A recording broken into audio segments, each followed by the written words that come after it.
The motion picture you are about to see was filmed by 4 teams of cameramen in more than 120 locations around the world.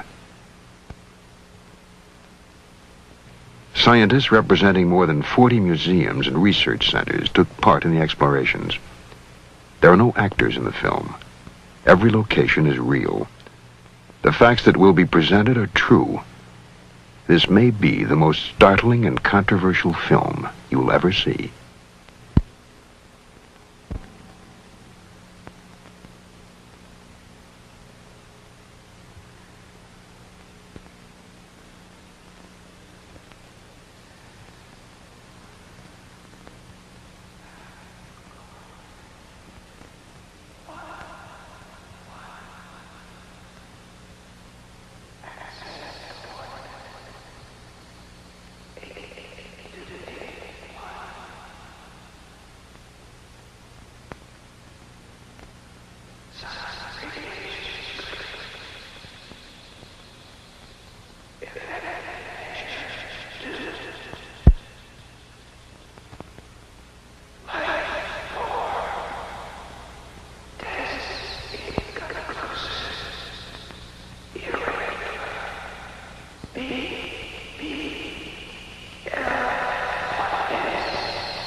They have been to Earth and left their mark in many ways, in many places.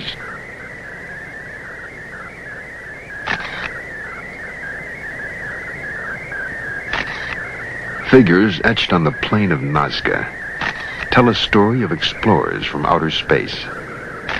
The secret of the story has been learned. The visitors have been here.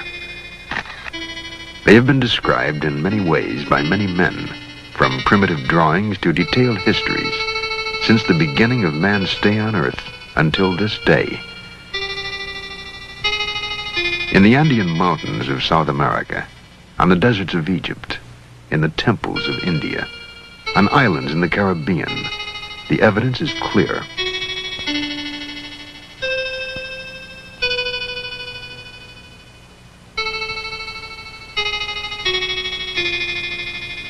The record of visits dates back more than 500 centuries.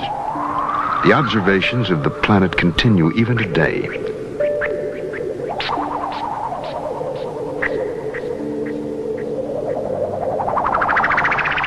Monuments to the visitors that were created thousands of years ago have been found. They are tributes to the gifts brought from outer space.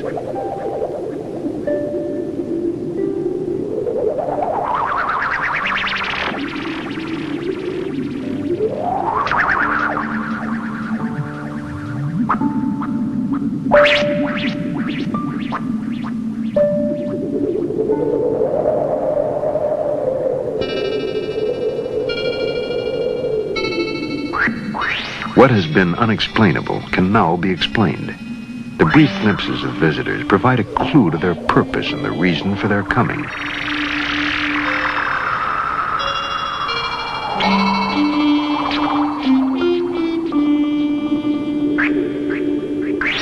Every law of probability proves that other life exists in the universe. It is now possible to understand how life could have been transported to Earth from some distant planet. It is now possible to understand how we are connected to outer space.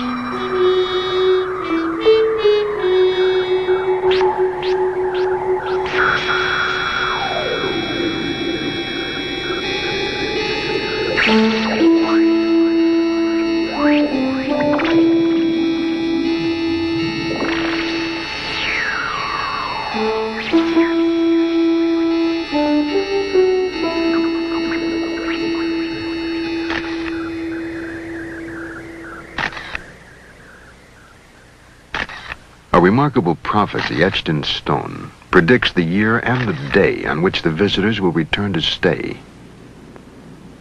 Will we be prepared for the moment that is soon to come?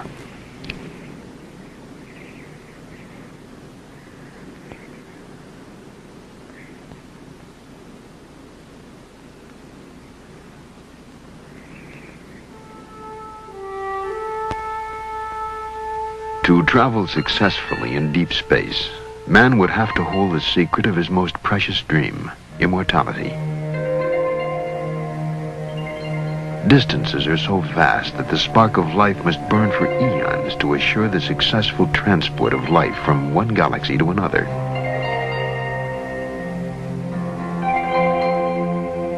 In ancient crypts, it is possible to find suggestions that the secret was known, that a process of sustaining life was once available on Earth. X-rays of mummies, thousands of years old, indicate that they were encased at very young ages. Most were no more than 20 years old.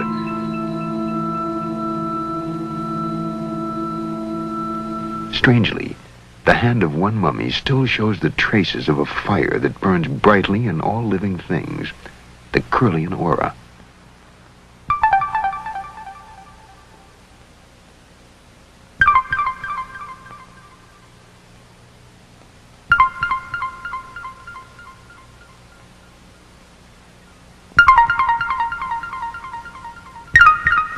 You are witnessing the strange, as yet unexplained event called the Kirlian effect. Its presence has been suspected for years. Only recently could the living spark be photographed.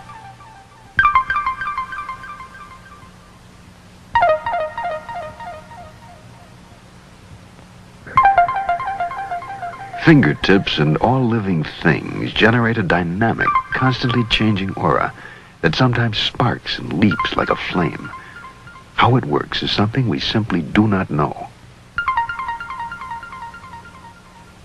At UCLA, Dr. Thelma Moss explores the strange world of Kirlian photography. Let's say that there are about 6 different words that we can describe for this effect, depending on who you are. If you are a conventional physicist, you will call it a corona discharge. And that means it's an electrical emanation caused by the current and the voltage going through the object. Some people who are more inclined to the occult or to the mystical will call it an aura, and they will compare, for example, in famous paintings, whether it's of Buddha or Jesus or Mohammed or anywhere around the world, there are these auras that are circling around the head, and they would like to believe that what we are photographing with this electrical photography is a representation of that, something invisible to the eye, but which exists in and around the body. That's another word. Then if you want to be sort of non-committal, as I prefer to be, I would call it an emanation or some outpouring of an energetic thing. The Russians call this energetic thing by a technical name, bioplasma. Fairly dim. Fairly dim. Do you want more? Her laboratory is a sealed, light-proof chamber where the mysterious force can actually be seen. Triggered by an electrical current, the flaming halos that burst from objects exposed to the Kirlian effect will be captured on high-speed film.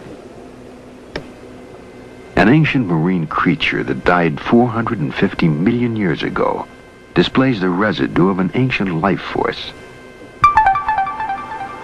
Oh, look at that. Isn't that fantastic?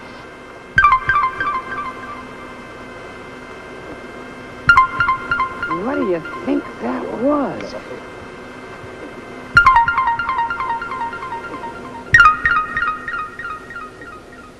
Okay, here's a very healthy and vigorous plant, and I am going to take a leaf from it, and what I'm going to do here is cut off one good healthy section of it like that.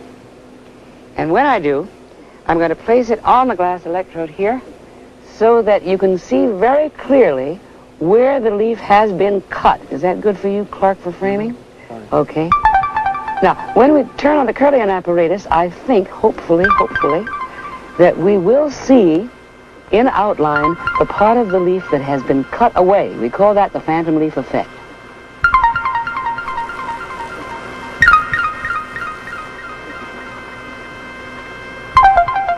And after a moment, it is there, the aura of the full leaf.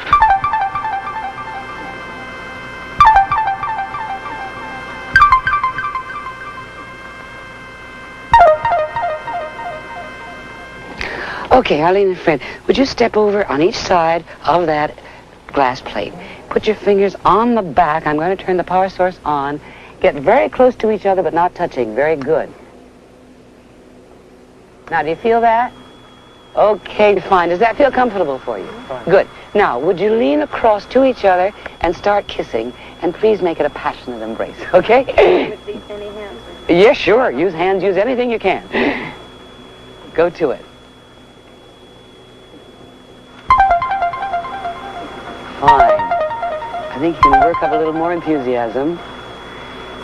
It looks to me as though maybe Arlene is having a little more fun than Fred. Can you get more into it, Fred?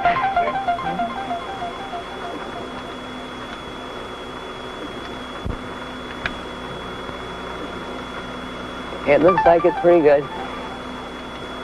You can have any kind of fantasies you like.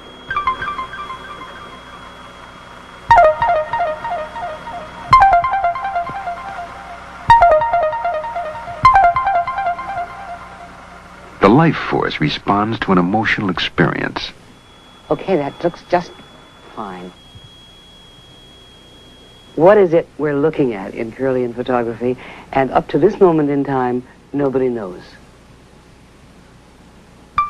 Whatever is seen in Curlian is seemingly immortal and possibly universal.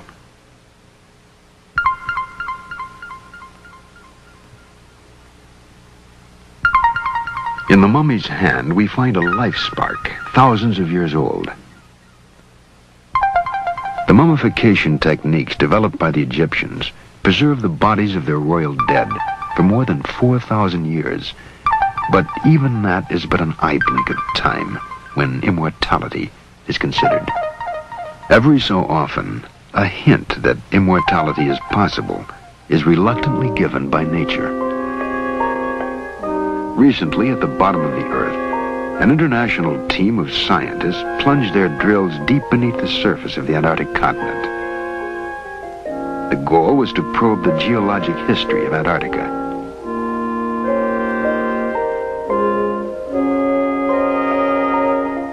420 feet beneath the surface of McMurdo Station, Dr. Roy Cameron touched immortality.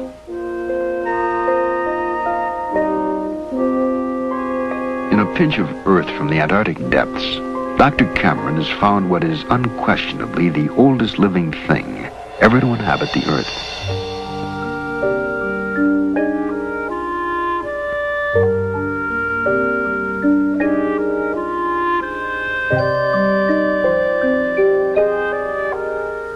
After spending millennia freeze-dried in the cold rocks of Antarctica, a colony of bacteria have reawakened in the warmth of the laboratory.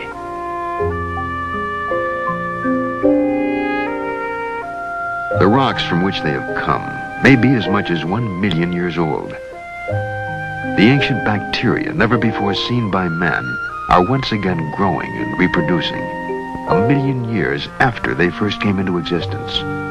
Immortality is possible.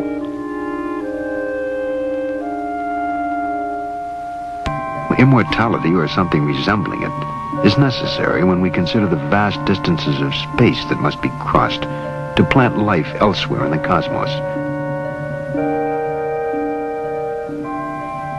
Somewhere in space there is life, but where? A man counting a number every second of every working day would need a lifetime merely to reach the number 1 billion, a figure which falls 100 times short of the number of stars in our galaxy alone. Somewhere in space, there is a solar system like ours, where life exists. Perhaps it is in the constellation Epsilon Bautes, where a sun is dying, burning itself out. Eons ago, the dying sun would have threatened all life on the second planet of the solar system. Some scientists believe that a space probe was sent from that planet toward the Earth. They believe the probe sent these signals in 1927.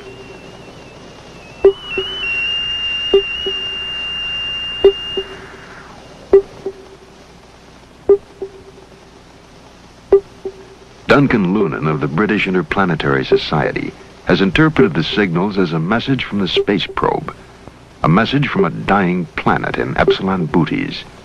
Duncan Lunan.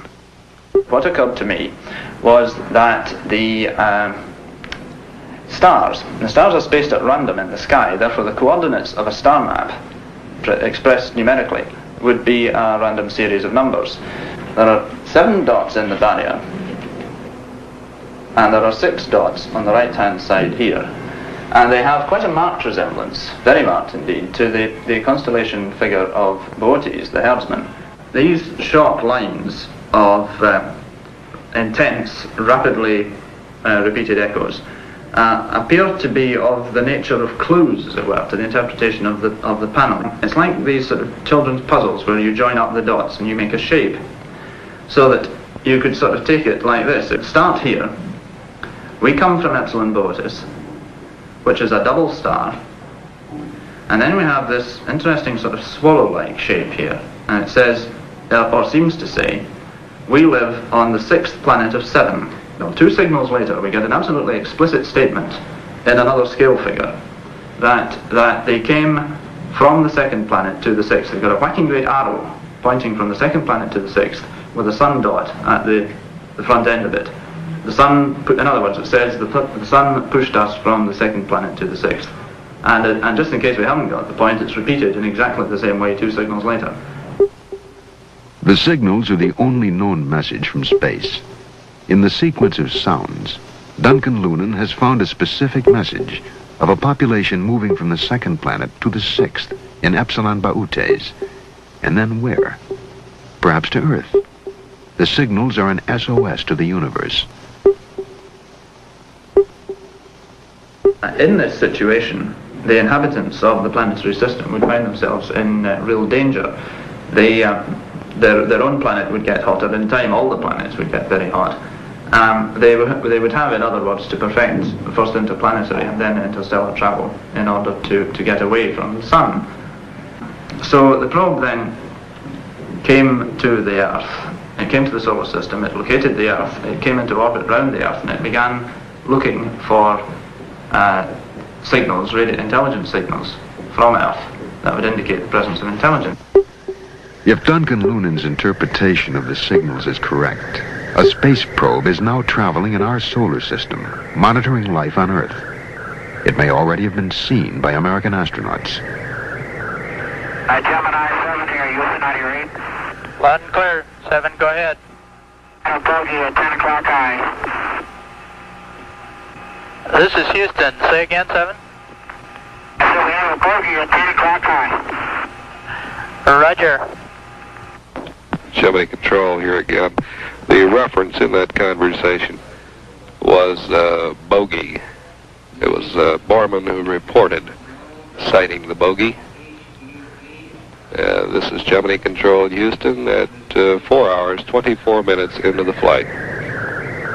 Bogey is the code word for an unidentified aircraft. But a bogey in space is almost beyond belief. Or is it?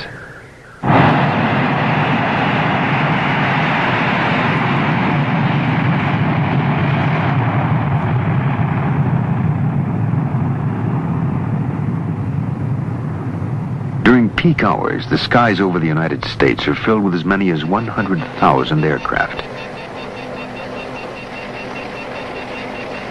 They are watched continuously by the best trained, most skilled radar operators in all the world. To them, UFOs are a daily occurrence. NORAD, the North American Defense Command, for example, reports 800 UFOs on radar every month. Most, of course, are eventually explained, but not all. Almost 400 sightings are still carried on the books as unidentified flying objects.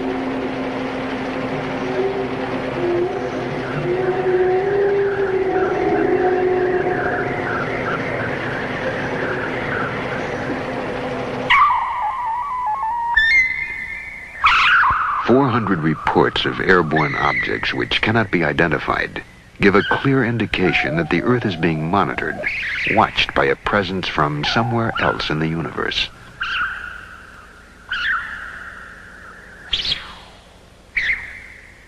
To an incoming space probe, the solar system is unknown territory that must be charted and searched for evidence of life.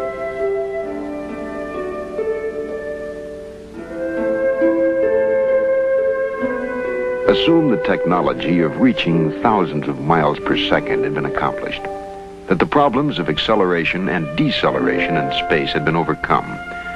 A probe would then enter the solar system from its most distant point, past Pluto, 3 billion miles from the sun, and lacking atmosphere, past Neptune and Uranus, too heavily laden with hydrogen and methane to support life.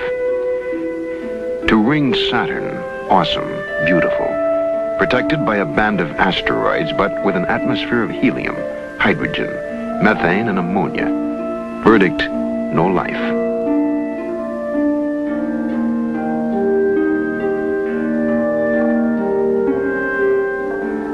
Ahead on the journey lie the most probable planets where life might be sustained.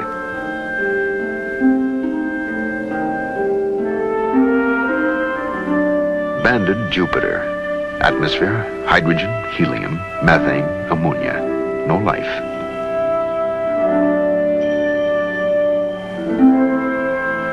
Mars. Distance from Sun, 142 million miles. Diameter 4,200 miles.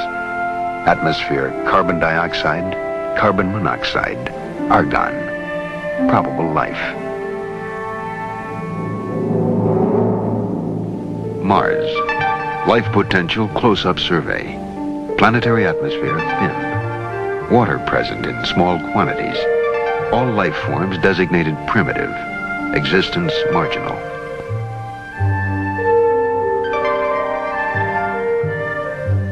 No life form on Mars is capable of sending electronic signals into space.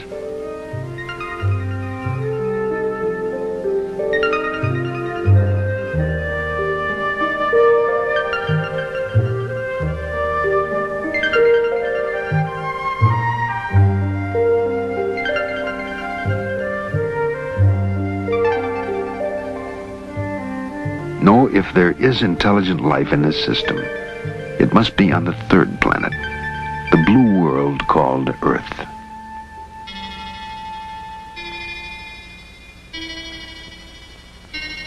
The moon is a perfect vantage point from which to study the Earth. Only 250,000 miles away, the explorers could keep a close watch on the blue planet. The moon is now familiar territory after 6 successful manned landings. But our detailed knowledge is limited to 6 specific locations. Each has told us something new, something we did not know before. The moon is different from the Earth, and clearly was not torn from it, as many scientists once thought.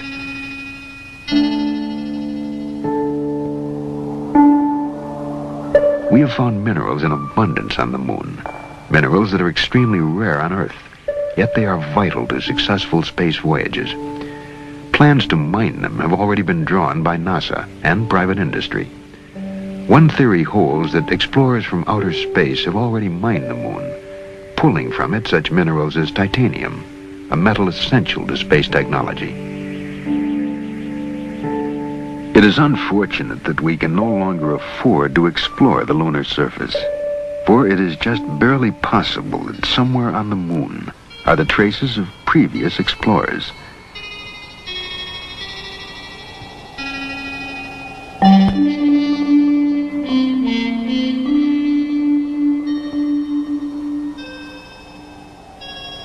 If travelers from outer space were seeking an exploitable planet in our solar system, the moon would become the jumping-off point for their explorations. There are those who believe it has already happened. Duncan Lunan. It's possible that in the course of our history in the last 13,000 years that ships from Epsilon Botis have come here, have conducted survey missions, possibly even had small settlements established here for a time and pulled out again. We have evidence that a landing was made in the Andes near a lake called Titicaca. From the shore, the outline of Titicaca has no pattern. Only when viewed from space does it take on the shape of a jaguar about to pounce. In the ancient language of the region, Titicaca means stone of the jaguar. Was it named by arriving space colonists?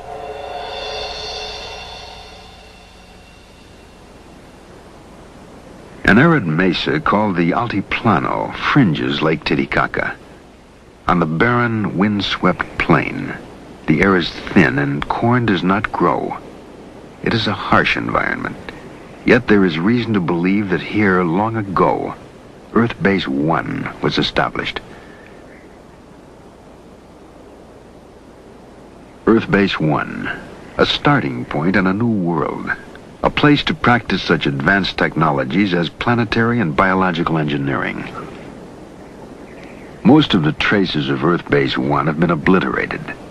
The Inca who dominated this part of the world erased the histories of the regions they conquered.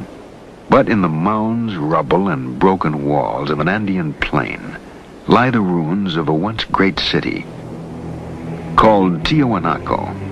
It stands mysterious and unexpected at 13,000 feet above sea level. It might have housed the most advanced civilization of ancient times. Long before the Inca arrival, Tiwanaku was a reality. And the question arises, how much did the Inca take away in plunder, and how much in technology? The Inca did not build Tiwanaku, nor did the ancestors of Indians who now live on this desolate mountain plain. Despite years of study and analysis, scientists are still unable to date these ruins. Estimates of its age range from 1,200 to 15,000 years old. But 15,000 years ago, man was still using flint tools and had not yet developed agriculture. The monolith tells its own story of Earth Base 1. In 1927, the carvings were interpreted as an account of the Earth's original capture of the moon. The theory was dismissed as nonsense. But at the close of the Apollo program, there has emerged a similar theory that the moon has wandered through our solar system, only to be captured by the Earth.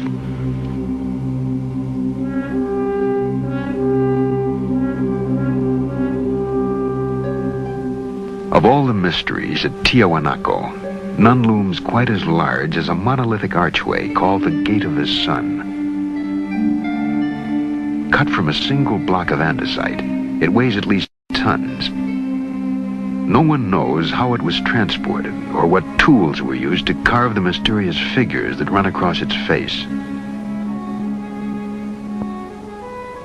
For the carefully chiseled lines depict birds that never flew in the skies above the earth. A record in stone that we cannot read, except for one intriguing feature, the eyes, which form a part of still another creature. Figures barely discernible but nonetheless familiar to us as space-helmeted astronauts. No less mysterious are the eyes of the god atop the arch. 2 tears are deeply etched into his cheeks. And no one can say why the sun god of Tiwanaku weeps.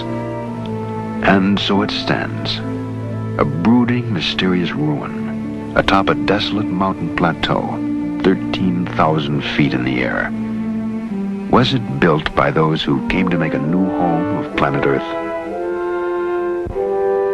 300 miles away, on another plain, lie the strange lines of Nazca. From ground level, the lines are very shallow scratches, barely 4 inches deep. Yet they have remained intact for thousands of years. No wind blows across the plain. No rain washes away the marks. Whoever drew the lines knew they would remain. The plain is in effect a giant permanent blackboard, readable only from the air above. It was designed for incoming alien explorers. It may still serve the same function.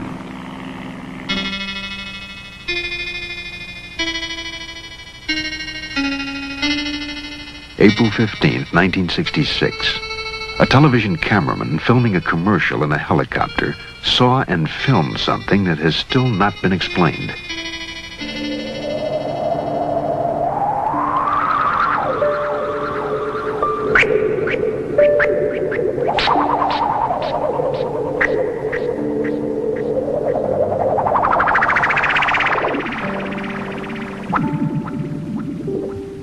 There have been other sightings. April 2nd, 1966. A Melbourne, Australia businessman photographed an object hovering in the sky.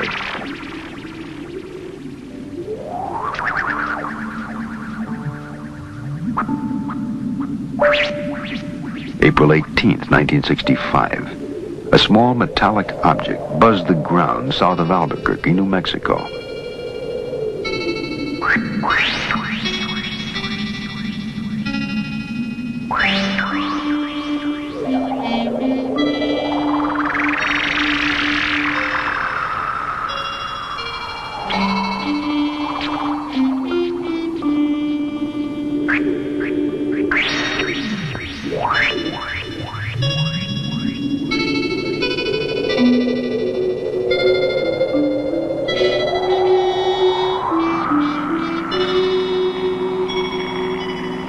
The lines at Nazca are only 4 inches deep, and yet they remain unblurred by the passage of 2,200 years.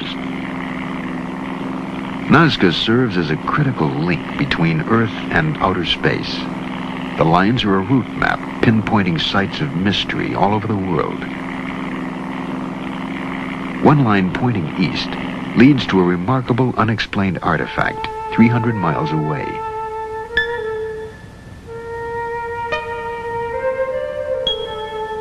Someone built Sacsayhuaman, a megalithic fortress in the Andes. Who and why is a mystery.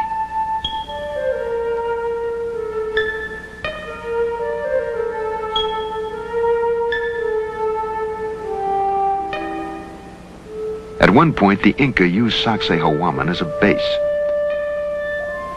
According to legend, Inca kings thrust their fists into the depths of the snake chiseled into the stone. From it, they received a special power. A compass needle thrust into that same snakehead will spin wildly, for the stone is heavily magnetized. How did the Inca, who knew nothing of the forces of electromagnetism, select this one stone of all the thousands of others that composed their fortress as the magic stone of the snake? We do not know, but one thing is certain. With that special power, their empire spread from the Pacific coast to the Amazon jungle.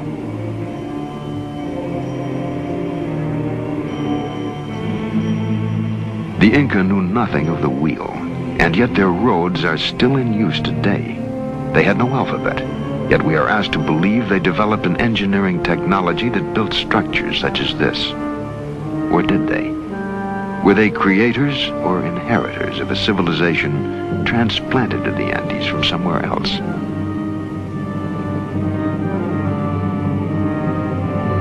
Sacsayhuaman is built of enormous blocks of stone, cut and beveled to fit together with micrometer accuracy.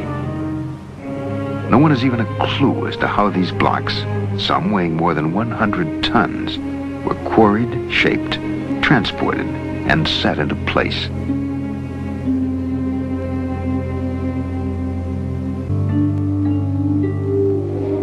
35 feet underwater and 1,000 yards off the northern shore of the island of Bimini in the Caribbean, there is another wall.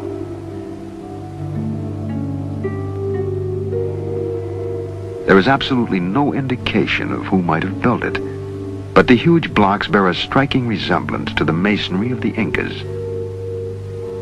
Some scientists claim it is a natural formation and not a wall at all. But if ocean currents cut the stones in the sea bottom, did they also cut them at right angles to each other? The Bimini Wall is but one of many mysteries in the Caribbean region, known as the Bermuda Triangle. Here, ships and planes vanish under circumstances that defy all logical explanation.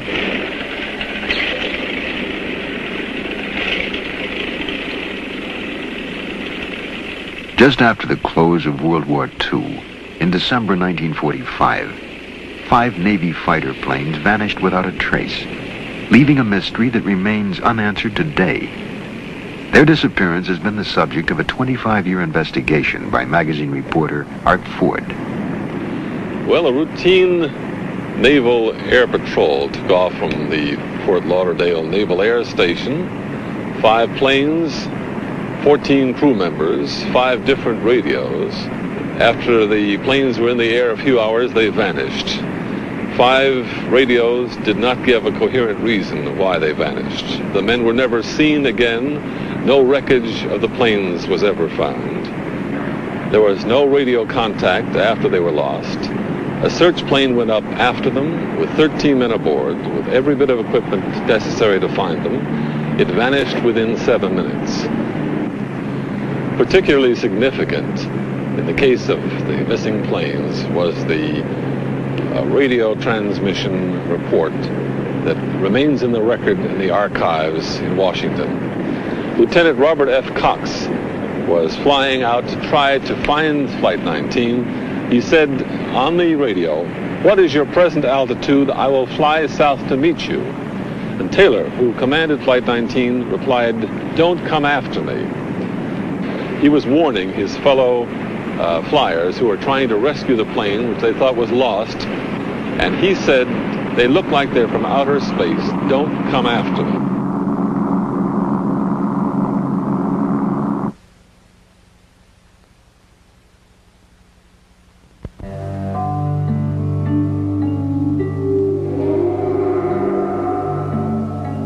On March 5th, 1918, the USS Cyclops entered the Bermuda Triangle.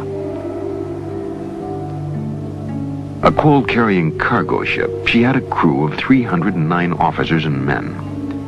The British liner Vestris reported that she'd heard a radio signal from the Cyclops, indicating weather fair and clear.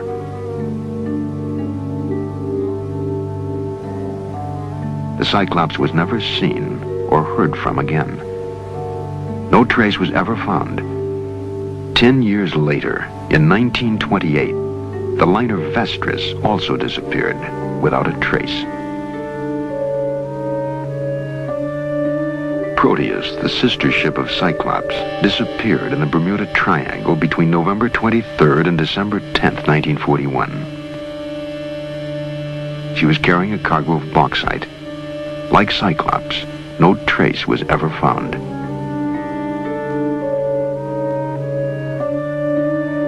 January 8th, 1962, an Air Force KB-50 air tanker disappeared in clear weather.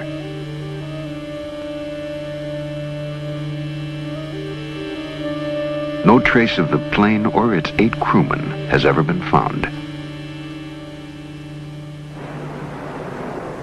More than 100 ships and airplanes have been lost in the Bermuda Triangle, taking with them 1,000 lives. There is no explanation for the disappearances that have taken place in clear weather and calm seas. Is this the corridor to outer space? Did the first colonists plant a homing device, a navigational aid, under these waters? A beacon for spacecraft to home in on that somehow interferes with our own navigational devices. January 16th, 1958. An Air Force officer aboard the Brazilian ship Almirante Saldanha sighted a flying disc that hovered over the water for 30 seconds and then sped off.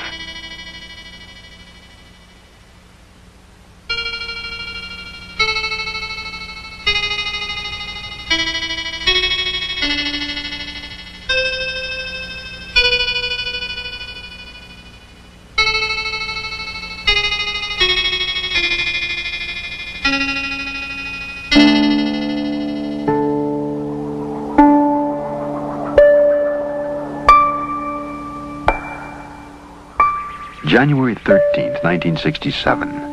A UFO was photographed as it dove and climbed above the Louisiana bayous.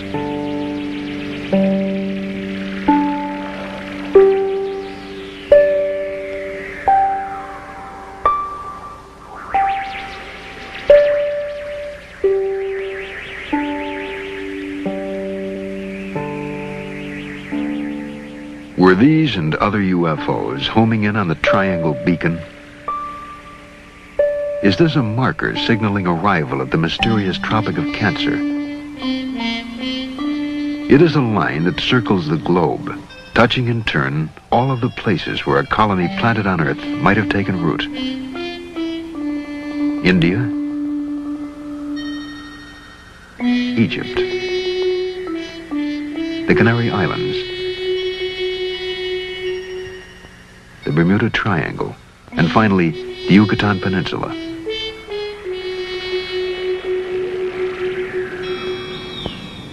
The deep jungles of Central America make an ideal hiding place for a colony cut off from its home planet. To this day, the steaming, malaria-ridden lowlands of the Yucatan Peninsula remain largely unexplored. Yet this is the home of the most mysterious people on Earth, the Mayans.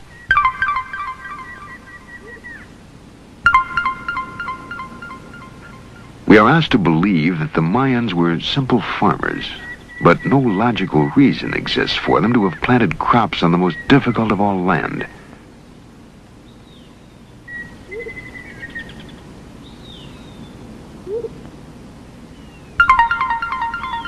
No, the Mayans came here not to farm, but to hide.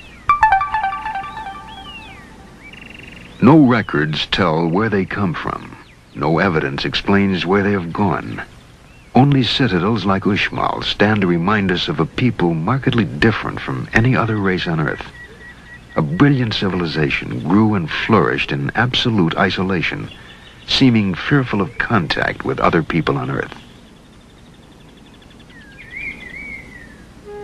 Priests were the repository of all Mayan knowledge. They alone possessed a secret language, distinct from that used by the rest of the people, a language they brought from somewhere else and jealously preserved. There are many other indications that they are not of the Earth. We know of their advancements. They developed mathematics to a high art. They invented the figure 0.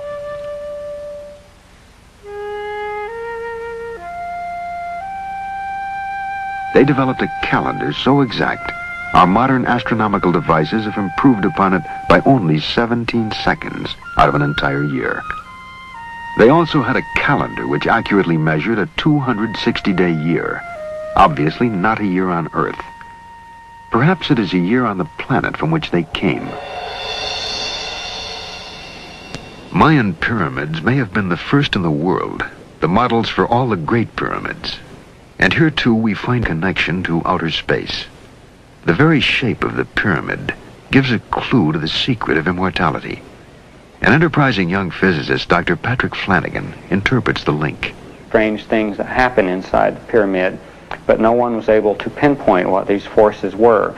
And my research for the last 3 years has been on pinpointing these forces and discovering what the effect is. I've discovered that the pyramid is sort of a cosmic greenhouse.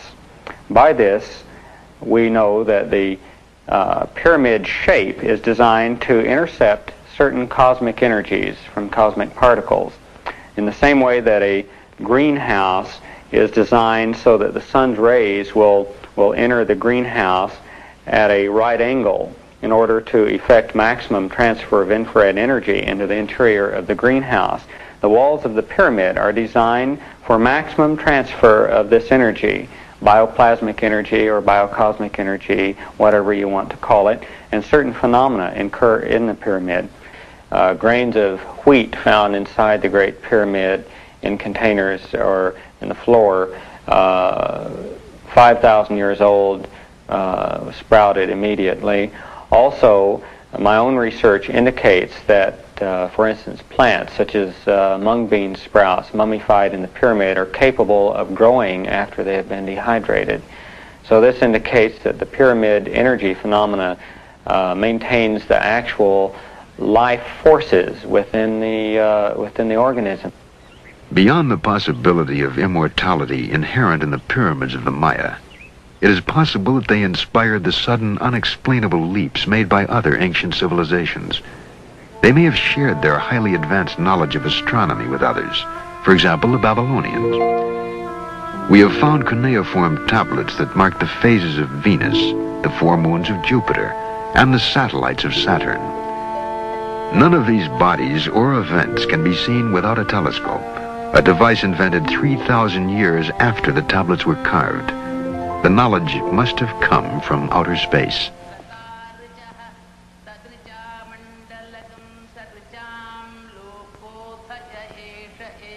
Throughout the world, there are references to interplanetary travel. To some scholars, the world's oldest source of wisdom is in India. This chant is part of a spoken encyclopedia called the Veda. It is at least 5,000 years old and may represent the oldest body of technical knowledge known to man. The references to space travel are direct. Clear descriptions are given of the craft that was used and the method of propulsion. The Veda, committed to paper 400 years ago, is still the target of intensive research by scholars such as Padmasri Sivaramamurthy, the director of the National Museum of India.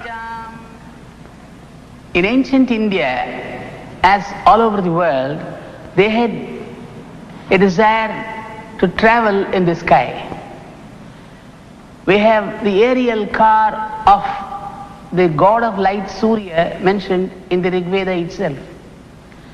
We have also the Pushpaka Vimana, the wonderful aeroplane that could carry any number mentioned in the Ramayana.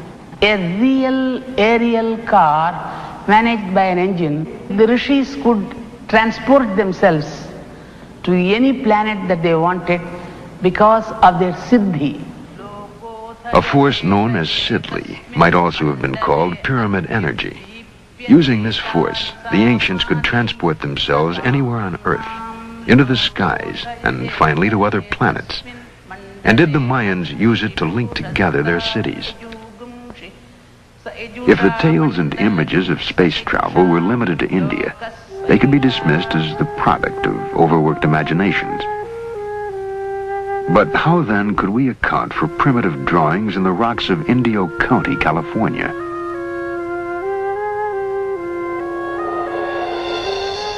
In the 20th century, we accept the existence of spacecraft. What event could possibly have inspired this 14,000-year-old drawing of a spaceship landing on the Earth? On a rocky plain in the Andes called Toro Muerto, hundreds of petroglyphs depict the same scene.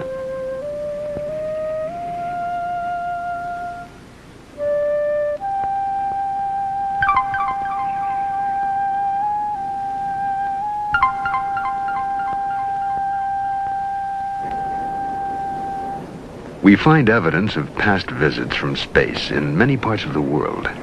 The 2,200-year-old Dead Sea Scrolls found in the caves of Qumran bring us closer to the original Bible than any other source and contain clear references to the holy ones descending from the heavens. While biblical scholars study the scrolls for their theological implications, other scientists have looked to the Bible for evidence of extraterrestrial visits. An aerospace engineer at NASA's Marshall Space Flight Center, Joseph Blumrich, has found in the visions of Ezekiel a technical description of a spaceship. The prophet Ezekiel describes 4 encounters with spaceships.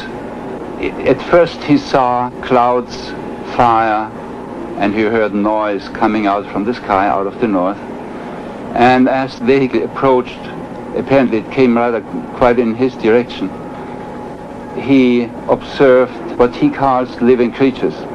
What Ezekiel calls the living creatures had straight legs and round feet, or calf's feet sometimes they're called.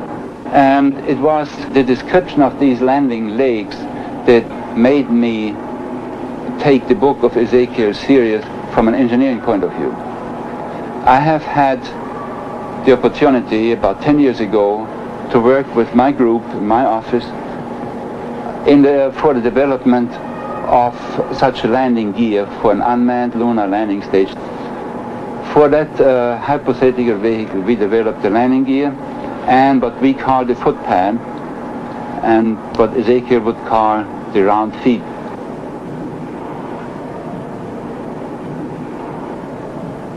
Translating Ezekiel into engineering terms, Mr. Blumrich had these artist sketches made of a landing vehicle supported by 4 helicopter units. One of the interesting examples of Ezekiel's ability to observe and to describe are the faces he sees on these living creatures. What they actually are is quite interesting.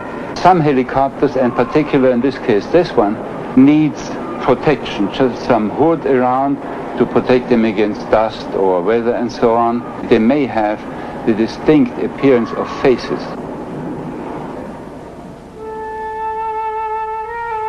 The faces found in the metalwork of spacecraft may have been the figures reported by Ezekiel.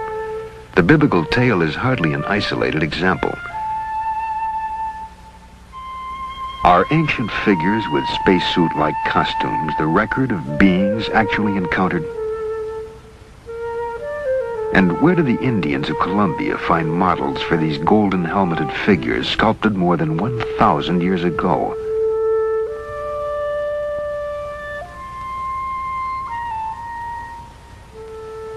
The same people molded these golden objects, which look startlingly like a modern delta-wing jet fighter plane.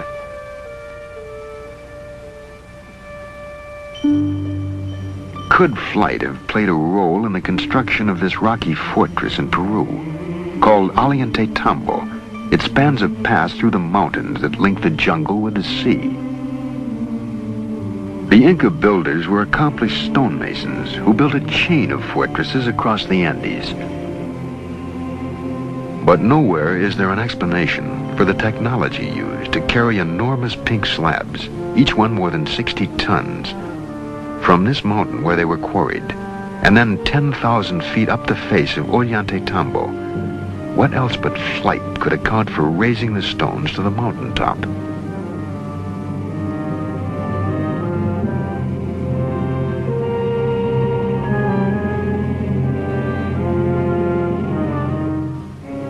An iron pillar was forged 1,700 years ago in India. It confounds the laws of metallurgy. Too large to have been forged in one piece so long ago, it is rust-free after 1,700 years. The bead is turquoise, another extremely hard gemstone. It is 1,700 years old and was probably part of a necklace or bracelet. The hole in each bead has a diameter of 0.19 millimeters. Even today, we can barely drill holes that small. The strangely knotted strings are called quipu. No one today can read them. But when the Spaniards first came to Peru, the Inca kings would call upon their rememberers who would consult the quipu and account for every kernel of corn and man, woman, and child in the empire. But the quipu were more than a numerical accounting system, for with it an accomplished rememberer could call forth epic poems, historical dates, and events. The knots show how the decimal system was used in the quipu, but added to them were colored threads that offered subtle nuances and shades of meaning that are forever lost to us. So sophisticated was the quipu, however, that some investigators believe it was the Inca version of a computer punch card.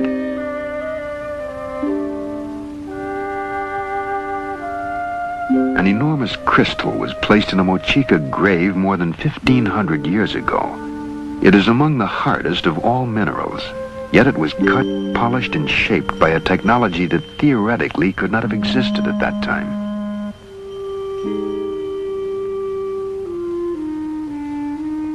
Other hands carved this skull. The British Museum calls it 15th century Aztec. But why would the Aztecs, who never created naturalistic art, suddenly render in crystal a skull? It is possible that the Mayan jungle strongholds provided the knowledge that advanced the civilization of all of the people on Earth. No matter where we look, we find evidence of their influence.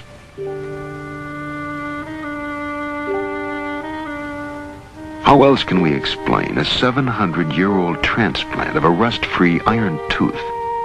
Found in a Peruvian grave, it seemingly is as functional as any modern dental prosthesis.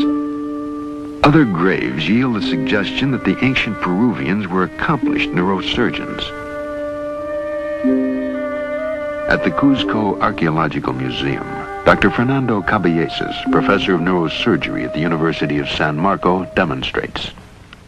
These skulls here are just a very small sample of the tremendous amount of skulls that were found in the graves of the ancient Peruvians.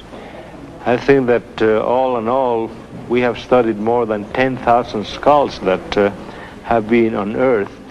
Now, these are some of the instruments that they used. This is called the tumi knife, which was used this way just to open the scalp. This cannot be used in the bone. They used to open the bone bronze instruments like this, just to pry up the bone, like here, prying up the bone. There are some other odd instruments like this, just to make these indentations. And there are at least 2 dozen different other instruments that were used also. This one here is a very interesting specimen. It shows a very persistent surgeon. You find here that this man suffered 4 operations, and he survived every one of them. Either it was a very sick man or a very persistent individual who operated on them. But he was a very good technician, because after all, these areas, especially these 2 openings, are right over very, very dangerous sites that even right now, with all the techniques that we use now, we would just be very much afraid of operating in these sites. And this man really survived these operations. In Calca, near here, near Cusco, where about, I would say, 85% of these skulls show healed trephanations. 85% of survivals from skull operations is a pretty good and excellent result. At the Yerkes Regional Primate Center, scientists implant monkeys with electrodes. The experiment stimulates the brain with radio waves and thereby controls behavior. Are today's scientists seeking knowledge already gained by similar experiments performed centuries ago?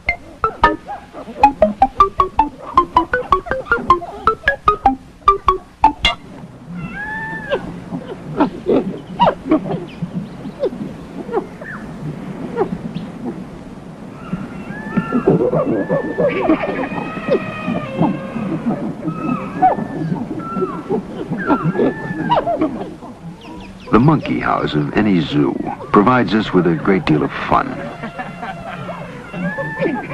But occasionally our laughter is accompanied by an uncomfortable feeling. We're not too different from the apes. With them we share common blood groups, a similar anatomy, and perhaps 1 billion or more years ago, a common ancestor.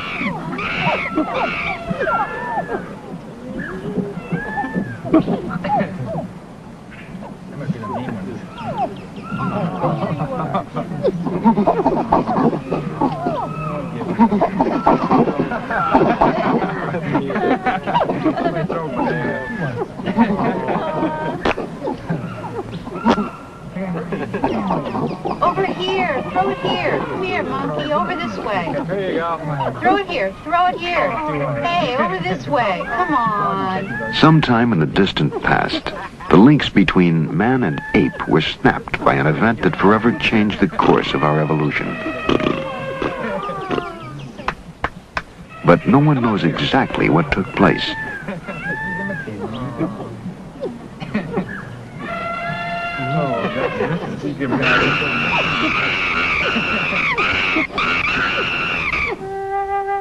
For thousands of years, Neanderthal was the most advanced primate on Earth and a logical ancestor of man.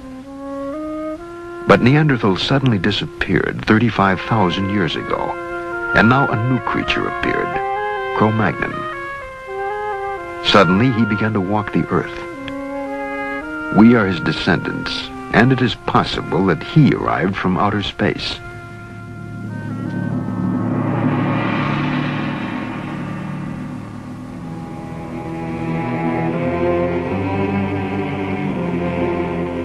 Could evidence of Cro-Magnon's arrival be found at Tiwanaku at Earth Base 1? On the walls are heads, giving to an ancient temple the same feeling as a modern-day anthropological museum.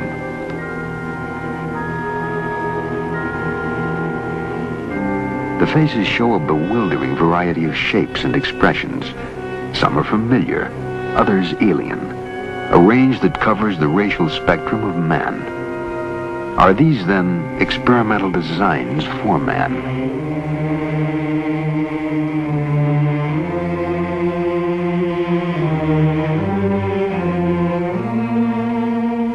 How could life have been transported to Earth from outer space? Certainly in a universe 13 billion years old, there was time enough for uncounted species to rise, create civilizations, and scatter them across the universe, reaching even the small out-of-the-way planet called Earth.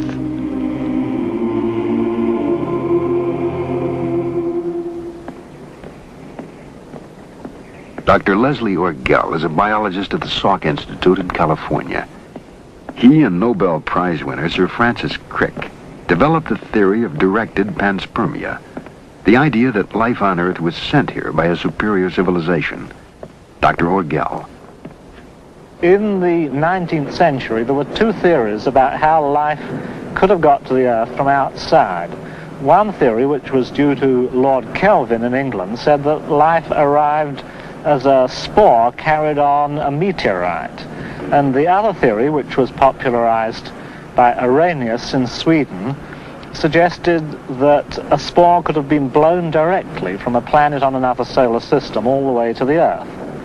Now, in the last 10 or 20 years, it's become more and more clear that these theories just won't work, that a spore coming from outer space would be destroyed by radiation long before it got here, and a meteorite probably could never escape from another solar system. Now, directed panspermia is a sort of last attempt to resurrect the theory that life could have come here from elsewhere, and the notion is that maybe life was deliberately sent here by a technological society on some other planet, probably in our own galaxy.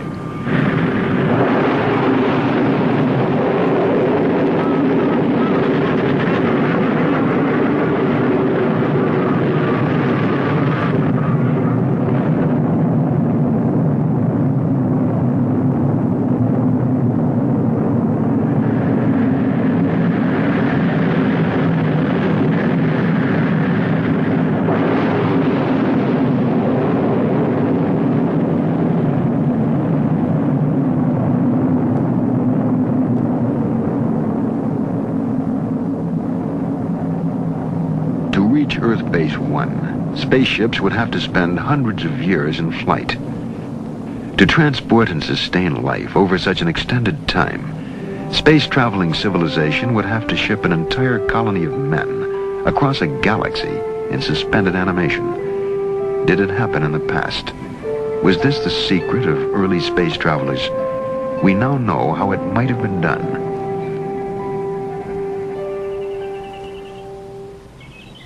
The method is called interspecies embryo transplantation.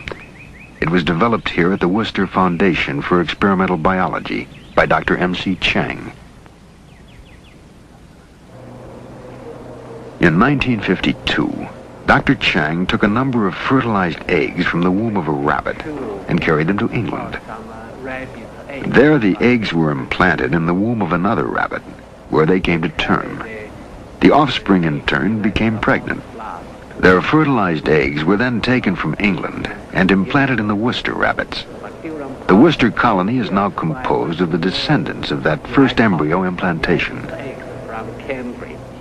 Some just like this, then put into the test tube.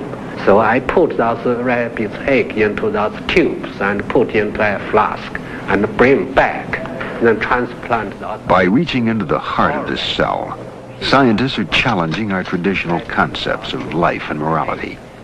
Yet, faced with the threat of extinction, a species capable of finding its salvation in an advanced biotechnology, would surely seize the opportunity. I think it's possible to transport human eggs from one planet to another planet. Our own biotechnology has made of the rabbit a container in which entire herds of cattle, flocks of sheep, and other animals are shipped around the world. At the Wayne State Medical Center in Detroit, Dr. E.S.E. Hoffes has just received a rabbit from South America. It carries embryonic additions to his colony of research monkeys.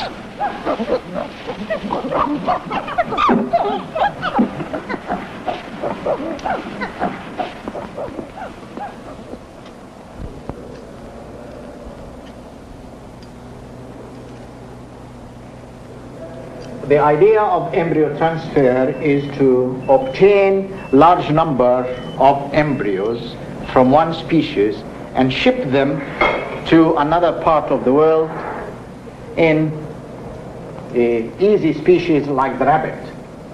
Now, we have a rabbit here, and we'll have 200 embryos of monkeys in them, in this one rabbit. The first step of this is how to collect the embryo. This requires surgery.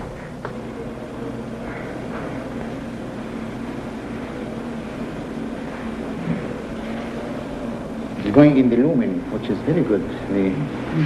It's very good style.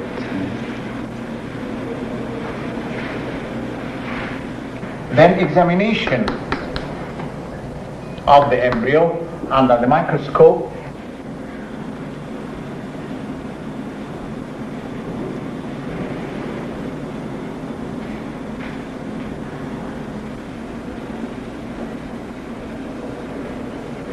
Then the transfer of the embryo into another species. And then we will go to the monkey and transplant the monkey embryos that were put in the rabbit into this monkey. I don't like to put any air bubbles inside at all, so just we'll...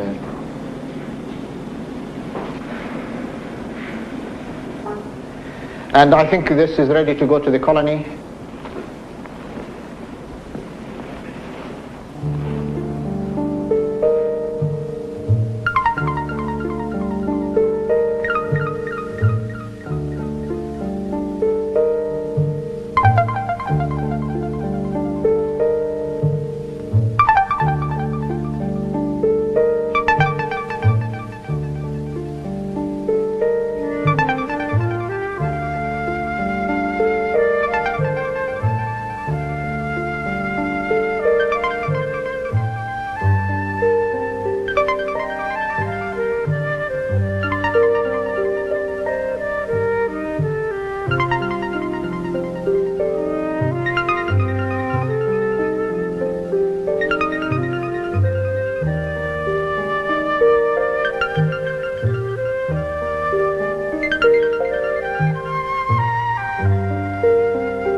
A colony of cells lives in the bottle.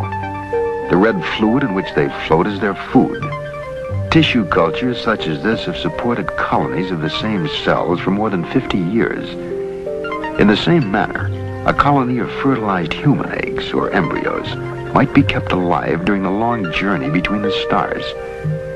Periodically, several embryos would be implanted into female crew members, be born, grow, and take their place in the crew, caring for the embryo colony that would one day be planted on a new world, light years from their home planet.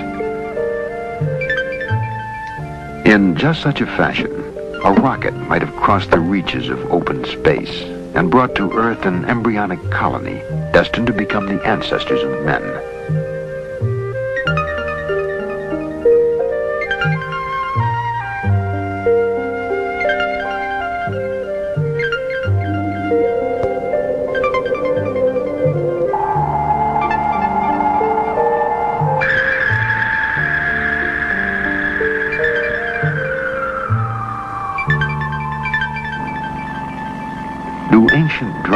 commemorate the arrival of life on Earth. All over the world, men have cut, shaped, and gouged the Earth to create images that could only be seen from the heavens. The more we understand the progress of modern science, the more we must re-examine the accomplishments of the past.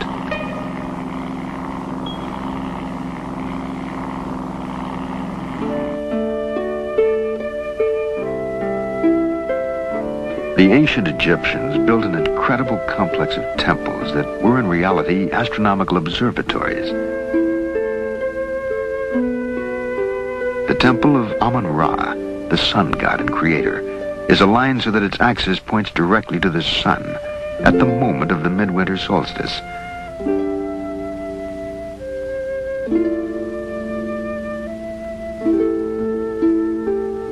The temples of Mut and Khonsu, the consort of Ra, form an axis that points to the crescent moon that rises the day after the summer solstice. Egyptian astronomy was both practical and spiritual, for it allowed them to predict the annual flooding of the Nile and thus know when to plant their crops.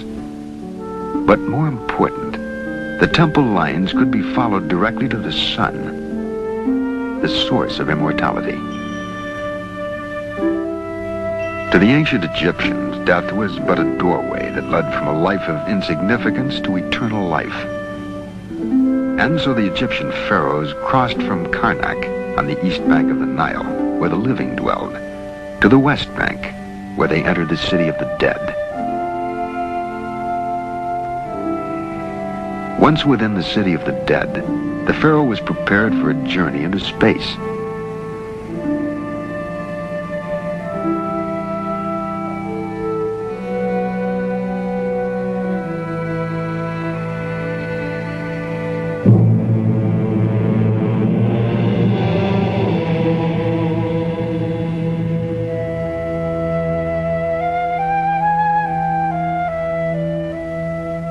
In the light of present-day knowledge, the ancient Egyptian art of mummification seems an echo of modern-day preparations for space travel.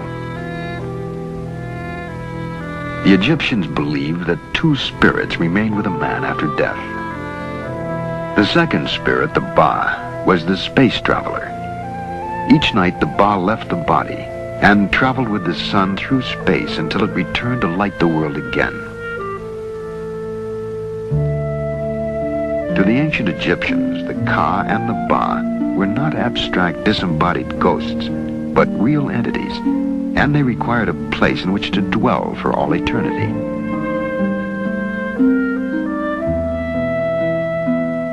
The burial tombs of the pharaohs were therefore far more elaborate and more richly decorated than any of the palaces in which they reigned during life. The death rites of the Egyptians may well have been imitations of an event they had been told of or witnessed, the preparations for a real voyage into space.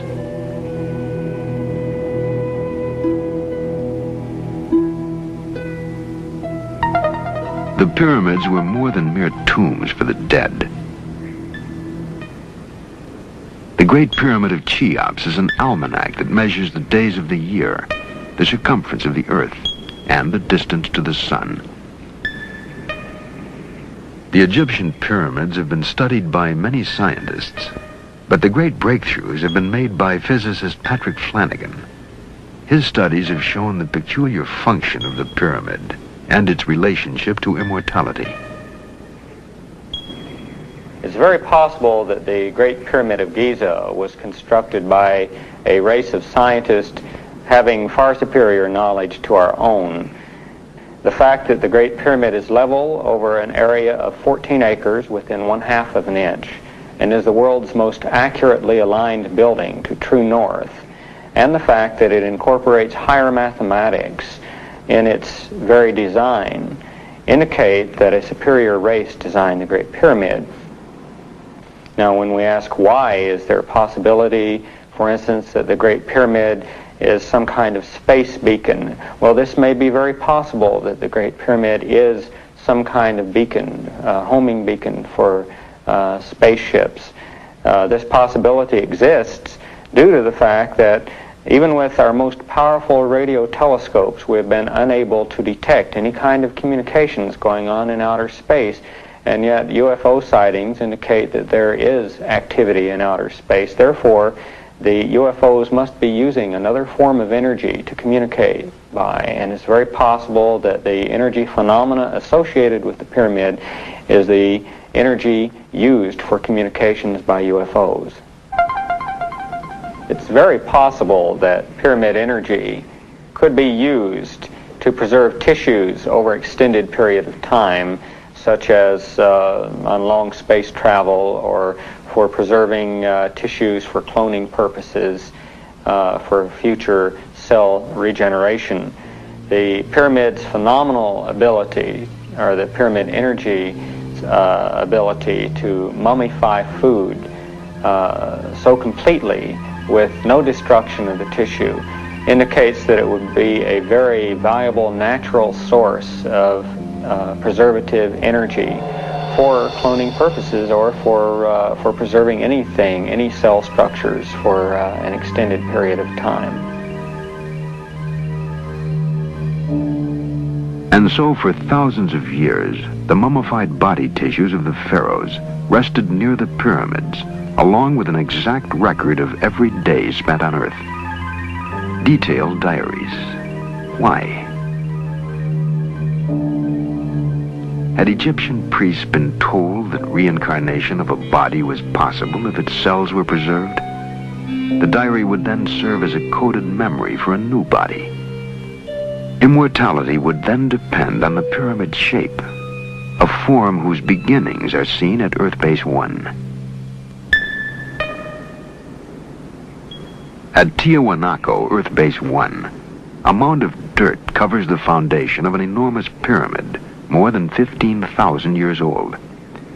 At virtually every site of ancient mysteries, a pyramid can be found. In Teotihuacan, a Mayan stronghold, there stands another perfectly aligned pyramid. More than a storehouse of mathematical data, it concentrates biocosmic energy, a force that the Mayans may have used to create infinite life. Today's science is just beginning to understand how it can be utilized.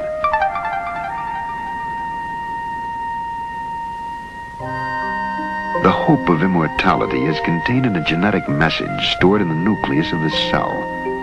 When the cell divides, that message, coded in chemical units within the genes, is transmitted to each of the new daughter cells.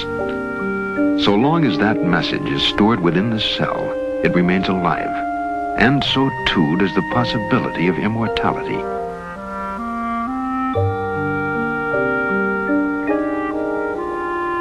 In the life cycle of the axolotl, a prehistoric-seeming creature named for the Aztec god of death and resurrection, scientists have found a form of immortality.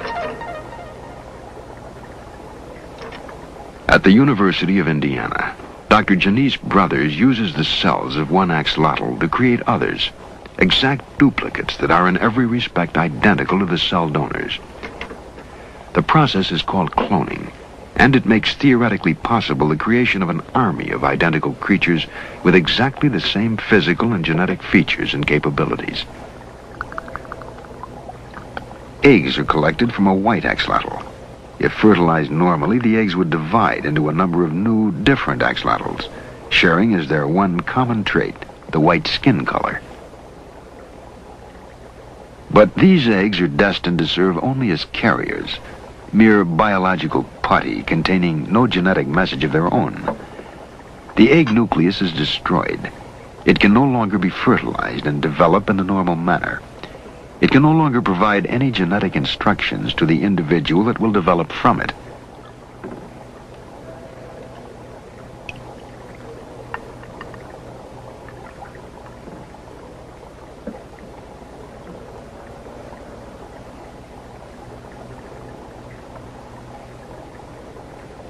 A spotted axolotl embryo becomes the cell donor.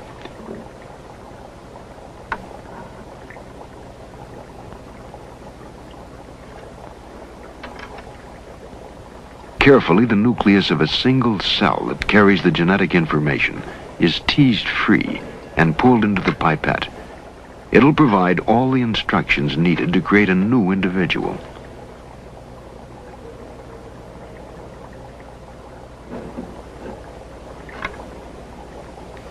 The nucleus is inserted into the unfertilized egg. One by one, cells from the same embryo can be implanted in host eggs. The results will be clones, a total replica of the creature from which the cell has been taken.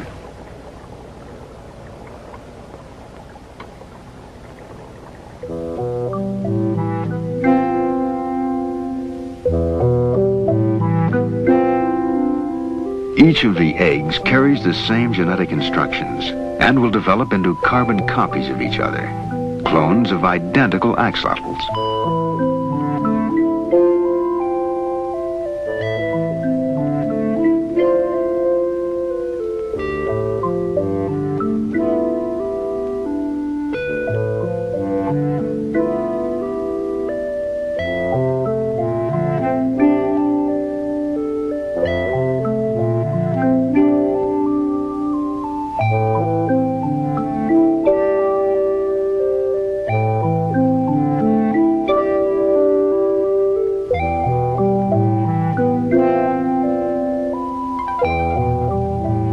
Virgin births have brought forth identical spot-by-spot copies of a single parent, a uniform set of clones.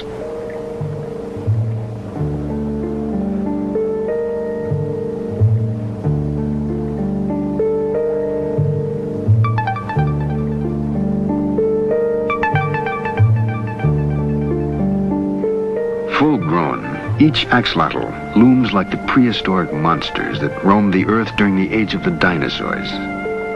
But these creatures are so far removed from that time as to be of another world, for they are clones, exact copies of each other.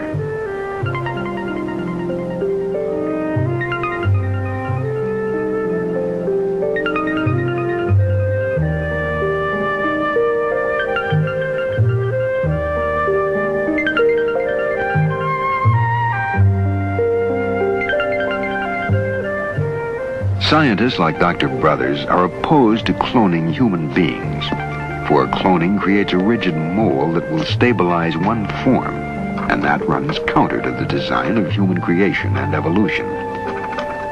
For only in our genetic variety have we gained the traits needed to survive the changes in the earthly environment, and perhaps also those we shall find on the alien unknown worlds of space.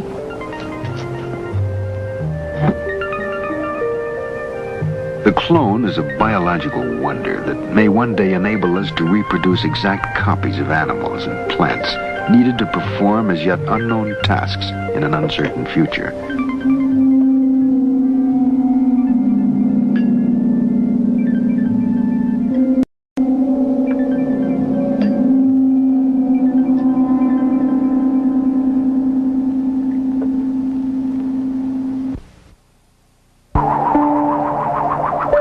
The evidence is sometimes dim, often subject to different interpretations, but somehow the idea persists. The Earth has been visited before and will be again. The question remains, how will we communicate with the visitors?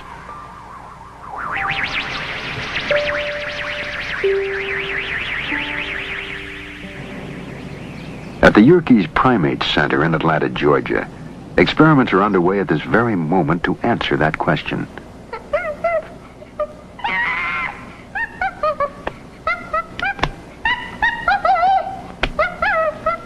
This is Lana. She lives in a plastic cage with a computer.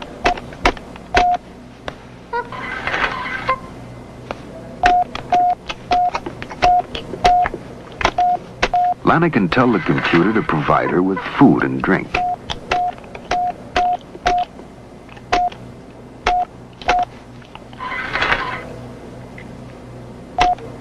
The symbols are abstract, not pictures of real objects. And by using them, Lana is in reality using language as well as any human being. To get beyond the confines of her plastic-walled world, Lana tells the computer to open the window.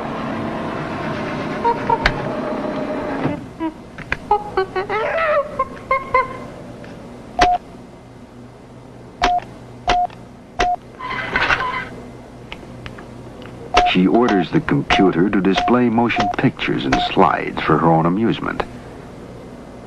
But more important, Lana can use the computer to talk to the scientists and technicians at Yerkes. One of Lana's favorite conversation partners is Tim Gill.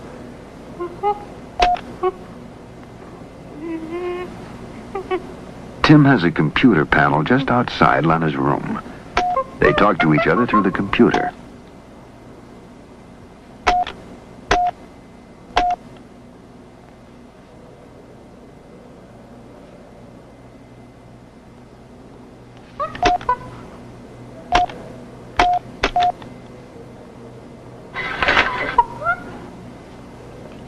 The language they share is not chimp chirping or English, but a language of symbols called Yerkish. It was designed by Dr. Ernst von Klauserfeld. You have a breakdown of it here, a partial breakdown for all the requests that Lana can use. Please is a marker that tells that what is coming is going to be a request. Machine and Tim are two active agents. In the case of machine, there are two activities, giving and making. Giving has a number of objects. One of them would be piece of apple. It could also be piece of banana. If the machine is making something, it can't make a piece of apple. It can't make a piece of banana or an M&M. It can only make a slide, or it can make the window open.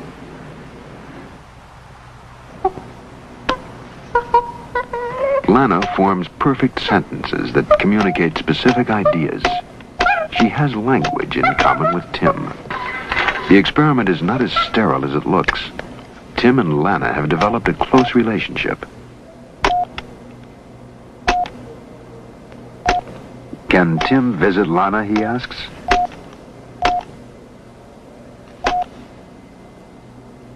Yes.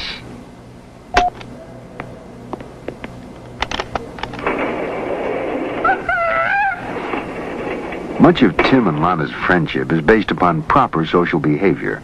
Proper, that is, in chimpanzee society. And so Tim asks, can Tim groom Lana?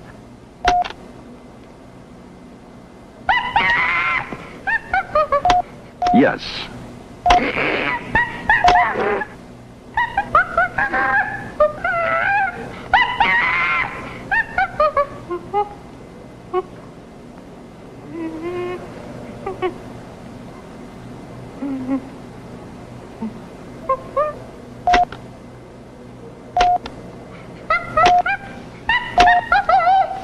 Will Lana groom Tim? Of course.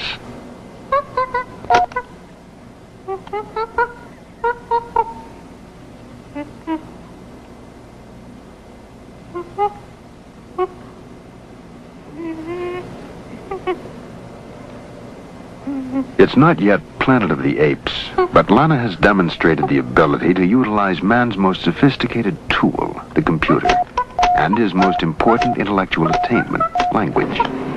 We can learn a great deal from this experiment, for anyone reaching the Earth from the deep recesses of space may occupy about the same position on the intelligence scale relative to us as we do in relation to Lana. But it also means that we have found at least one means of communicating with a totally alien species.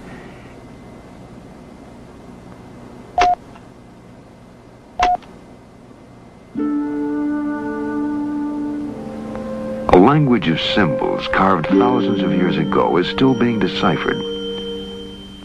We know the Mayans left a calendar, one that stretches back more than 90 million years, long before civilized man roamed the Earth, and forward in time to a day that will mark the close of a crucial cycle.